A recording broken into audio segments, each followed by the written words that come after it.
ఇక big breaking news చూస్తున్నాం. మాజీ మావోయిస్టులతో ఇక మావోయిస్టులకు కేంద్రం చెక్ పెట్టే ప్రయత్నం చేస్తుంది. బస్తర్ అడవిలో ఉన్నటువంటి దాదాపుగా 10 మందిని ఇప్పటికే వారం రోజుల పాటు మావోలు ఎన్కౌంటర్లో చనిపోయినటువంటి పరిస్థితి. సో ప్రధానంగా బస్తర్ అడవిలో ఉన్నటువంటి మాజీలను ఆధారంగా చేసుకొని సో కేంద్రం ఇక కొంత మావోయిస్టులను టార్గెట్ చేస్తున్నట్టు తెలుస్తుంది. వారం రోజుల్లోనే దాదాపు 10 మంది మావోయిస్టులను ఎన్కౌంటర్లో ఇక చనిపోయినట్టుగా తెలుస్తుంది. దీని వెనుక మాజీలు ఉన్నట్టుగా ప్రచారం సాగుతుంది. మాజీల సహకారంతో మావోయిస్టుల జాడ తెలుసుకొని మట్టు పెడుతుందన్న విమర్శలు సైతం వస్తున్నాయి. ఛత్తీస్గఢ్లోని బీజాపూర్ సుక్మా జిల్లా సరిహద్దులో జరిగిన ఎదురు కాల్పుల్లో 3 మావోయిస్టులు మృతి చెందారు. ఆయా జిల్లాల సరిహద్దుల్లో మావోయిస్టుల సంచరిస్తున్నటువంటి నిఘా వర్గాల సమాచారంతో బుధవారం ఇక సుక్మా నుంచి DRG district reserve guard, cobra, CRPF బలగాలు ఇక పాలిగూడ, గుండ్రాయిస్గూడెం ప్రాంతాలకు వెళ్ళాయి. ఆ క్రమంలో గురువారం ఉదయం మావోయిస్టులు ఎదురుపడంతో ఎదురు కాల్పులు చోటు చేసుకున్నాయి. అనంతరం సంఘటన ప్రాంతంలో 3 మావోయిస్టుల మృతదేహాలను గుర్తించారు. వీరు పిఎల్జీఏ సౌత్ బస్తర్ డివిజన్ కమిటీకి చెందిన వారిగా పోలీసులు భావిస్తున్నారు. అలాగే పెద్ద మొత్తంలో పేలుడు పదార్థాలు, సామగ్రిని భద్రతా బలగాలు స్వాధీనం చేసుకున్నాయి. మరణించిన వారి వివరాలను గుర్తించాయి. ఇక సూక్ష్మ ఎస్పీ కిరణ్ చావల్ తెలిపారు, బీజాపూర్లో ఇటీవల మావోయిస్టుల ఈఐడితో భద్రతా బలగాలు వాహనాన్ని పేల్చిన ఘటన తెలిసిందే. ఈ నేపథ్యంలో బస్తర్లో కూంబింగ్ ముమ్మరం చేసినట్టుగా తెలుస్తోంది. సో ఒక్కసారి ఇదే అంశం గురించి మా ప్రతినిధి విజయ్తో మాట్లాడదాం, మరింత సమాచారం తెలుసుకుందాం. సో బస్తర్ కేంద్రంగా నిజంగానే మరి మాజీ మావోలతో ప్రస్తుతంగా ఉన్నటువంటి మావోలను ఏరిపారిసే పని కేంద్రం పెట్టకుండా అసలు ఏం జరుగుతుంది, నిజంగానే మాజీలతో మావోయిస్టులకు చెక్ పెడుతున్నట్టు ప్రచారం జరుగుతుంది. నిజంగా బస్తర్ అడవిలో యాంటీ నక్సల్ ఆపరేషన్ ముమ్మరంగా కొనసాగుతుందా? వారం రోజుల్లోనే ఎన్కౌంటర్లో 10 మంది మావోయిస్టులు మృతి చెందినట్టుగా తెలుస్తోంది. ఒక్కసారి ఇదే అంశం మీద మా ప్రతినిధి విజయ్తో మాట్లాడదాం, మరింత సమాచారం తెలుసుకుందాం. సో విజయ్, అసలు నిజంగానే బస్తర్ అడవిలో యాంటీ నక్సల్ ఆపరేషన్ ముమ్మరం జరుగుతుందా? అసలు మీ దగ్గరటువంటి సమాచారం ఏంటి? ఛత్తీస్గఢ్ బీజాపూర్ సుక్మా జిల్లాలో సరిహద్దుల్లో జరిగినటువంటి ఎదురు కాల్పుల్లో 3 మావోయిస్టులు అయితే మృతి చెందారు. ఆయా జిల్లాల సరిహద్దుల్లో మావోయిస్టులు సంచరిస్తున్నటువంటి నిఘా వర్గాల సమాచారంతో బుధవారం సుక్మా నుంచి డిఆర్జీ డిస్ట్రిక్ట్ రిజర్వ్ గార్డ్, అలాగే కోబ్రా, సిఆర్పిఎఫ్ బలగాలు పాలిగూడ, గుండ్రాయిస్గూడెం ప్రాంతాలకైతే వెళ్ళాయి. ఈ క్రమంలో గురువారం ఉదయం మావోయిస్టులు ఎదురుపడడంతో ఎదురు కాల్పులు చోటు చేసుకున్నాయి. అనంతరం సంఘటన ప్రాంతంలో 3 మావోయిస్టుల మృతదేహాలను అయితే గుర్తించారు అధికారులు. వీరు పిఎల్జే సౌత్ బస్తర్ డివిజన్ కమిటీకి చెందిన వారిగా భావిస్తా ఉన్నారు అధికారులు. అలాగే పెద్ద మొత్తంలో పేలుడు పదార్థాలు, సామాగ్రిని కూడా భద్రతా బలగాలు అయితే స్వాధీనం చేసుకున్నాయి. వారి నుంచి మరణించిన వారి వివరాలు గుర్తించాల్సి ఉందని చెప్పేసి కూడా సుక్మా ఎస్పీ కిరణ్ చావల్ అయితే తెలిపారు.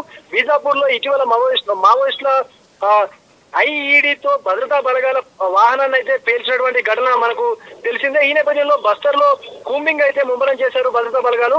మరోవైపు బస్తర్ అడవుల్లో యాంటీ నక్సల్స్ ఆపరేషన్ ముమ్మరంగా సాగుతుందని చెప్పాలి. CRPF special task force, Indo Tibetan border police, అలాగే సిఆర్పిఎఫ్, కోబ్రా, ఇంకొకటి district reserved guards, Bastar fighters, Danteshwari fighters తదితర సాయుధ బలగాలను అయితే ఇవన్నీ కూడా కలిసి సాయుధ బలగాలన్నీ కలిసి కూడా సంయుక్త ఆపరేషన్లను చేస్తూ బస్తర్ అడవుల్లోకి అయితే చొచ్చుకుపోతున్నాయని చెప్పొచ్చు.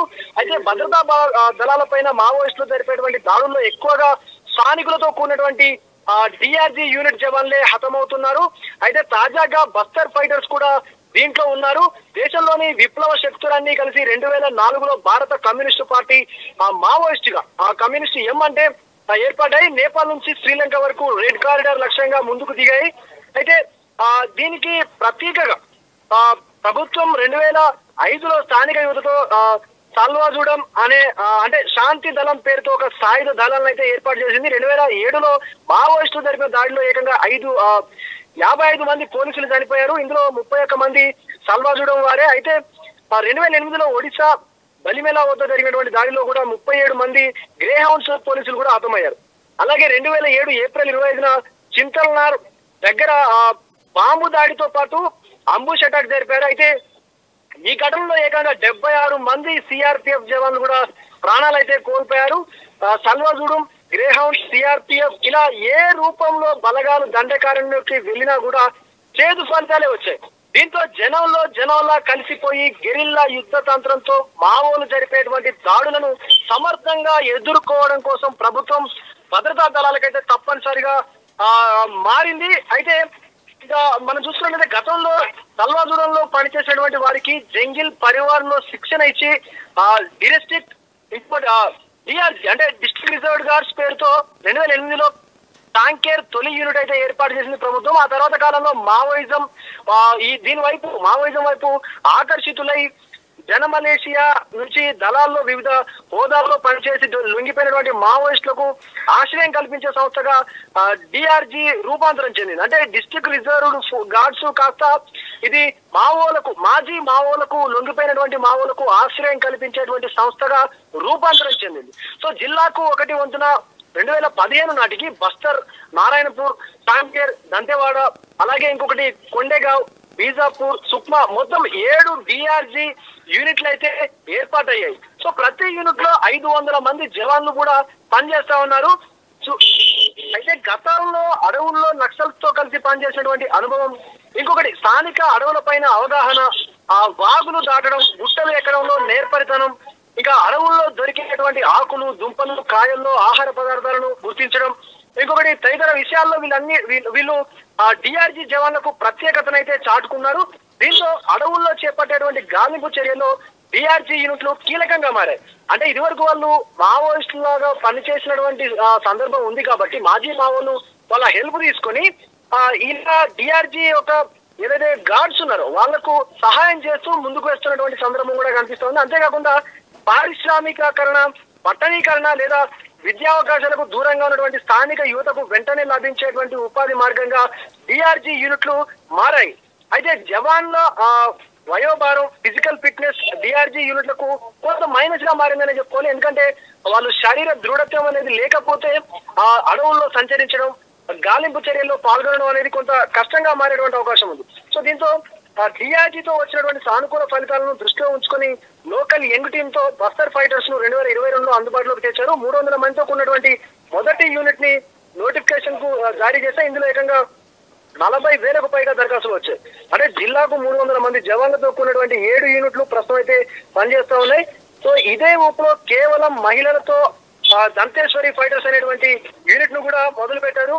సో యాంటీ నక్సల్స్ ఆపరేషన్ లో స్థానికేతర దళాలకు సాయం అందించేటువంటి పనులు ఉన్న ఈ లోకల్ జవాన్లే ఎక్కువ మావోలు జరిపేటువంటి దాడుల్లో చనిపోతున్నా ఇప్పుడు కొంత చర్చనీయాంశంగా మారింది. సో ఏదేమైనప్పటికీ రానున్న ముందు కాలంలో అయితే ఖచ్చితంగా ఈ నక్సలిజాన్ని రూపమాపేందుకు కేంద్ర ప్రభుత్వం అలాగే భద్రతా బలగాలు అయితే అడుగులు వేస్తున్నటువంటి పరిస్థితి అయితే కనిపిస్తా ఉంది. Srisailam. Thank you Vijay, thank you for update. ఇది ఓవరాల్గా అయితే ఇక మాజీ మావోయిస్టులతో అయితే ప్రస్తుతము మావోయిస్టులకు కొంత టెన్షన్ వాతావరణం నెలకొన్నట్టు తెలుస్తుంది. ఒక్కసారిగా ఇక లొంగిపోయిన మావోయిస్టులకు ఆశ్రయం కల్పించి సంస్థగా డిఆర్జీ ఏర్పడింది 2008లో. సో ఏర్పడిన నాటి నుంచి నేటి వరకు కూడా ఇక వరుసగా కొంత యూనిట్లను విస్తరింపు చేస్తూ వస్తుంది. ప్రతి యూనిట్లో 500 మంది డిఆర్జీ జవాన్లను చేరుతూ వస్తుంది. సో ఈ నేపథ్యంలో మావోయిస్టులను గాలింపులో కీలకంగా డిఆర్జీ యూనిట్ సభ్యులు మారినట్టు తెలుస్తోంది. డిఆర్జీ సభ్యుల సహకారంతో కేంద్ర బలగాలు వరుసగా వారం రోజుల్లోనే 10 మందిని ఎన్కౌంటర్ చేసినట్టు తెలుస్తుంది. సో మాజీలతో మావోయిస్టులకు అయితే కేంద్రం చెక్ పెట్టే ప్రయత్నం చేస్తున్నట్టుగా తెలుస్తుంది. సో బస్తర్ అడవిలో యాంటీ నక్సల్ ఆపరేషన్ను కేంద్రం ముమ్మరం చేసింది. ఆపరేషన్లో భాగంగానే యాంటీ నక్సల్స్తో పాటు ఇక ఎవరైతే మావోయిస్టులు ఉన్నారో మావోయిస్టుల జాడను ఇక కొంత తెలుసుకొని వాళ్ళని మరి ఎన్కౌంటర్ చేసే ప్రయత్నం చేస్తున్నట్టు తెలుస్తుంది. సో దానికి సంబంధించినటువంటి అప్డేటే మనం ఇక తొలి స్క్రీన్ మీద ఎక్స్క్లూజివ్గా డీప్గా డిస్కషన్ చేస్తాము. సో 2008లో డిఆర్జీ ఏర్పడింది.